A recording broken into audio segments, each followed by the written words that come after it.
बिजली के बाद गैस का बम गिराए जाने का इम्कान, घरेलू सार्फिन हो जाए तैयार।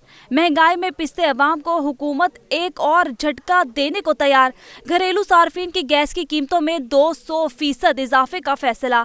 ईसीसी इजलास में मंजूरी दे दी गई। पेट्रोलियम डिवीजन में घरेलू सार्फिन के लिए पहली स्लैब में गैस की कीमतों में 25% इजाफा, दूसरी स्लैब के लिए 50%, तीसरी स्लैब के लिए 75%, चौथी स्लैब के लिए 100%, पांचवी स्लैब के लिए 150% और छठे स्लैब के लिए 200% इजाफा तजवीज किया गया है। पहले स्लैब के सार्फिन का माहाना बिल 285 रुपए से बढ़ाकर 422 रुपए हो जाएगा। दूसरे स्लैब के गैस सार्फिन का माहाना बिल 572 रुपए से बढ़ाकर 1219 रुपए हो जाएगा। तीसरे स्लैब के गैस सार्फिन का माहाना बिल 2305 रुपए से बढ़ाकर 4009 रुपए हो जाएगा, जबकि चौथे स्लैब के गैस सार्फिन का माहाना बिल 3589 रुपए से बढ़ाकर 7995 रुपए हो जाएगा।